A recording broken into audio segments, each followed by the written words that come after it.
ومن الليل فتهجد به نافلة لك عسى أن يبعثك ربك مقاما محمودا।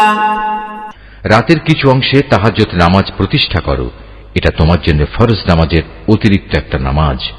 আশা করা যায় তোমার মালিক এর বরকত দ্বারা তোমাকে প্রশংসিত মর্যাদায় প্রতিষ্ঠিত করবেন।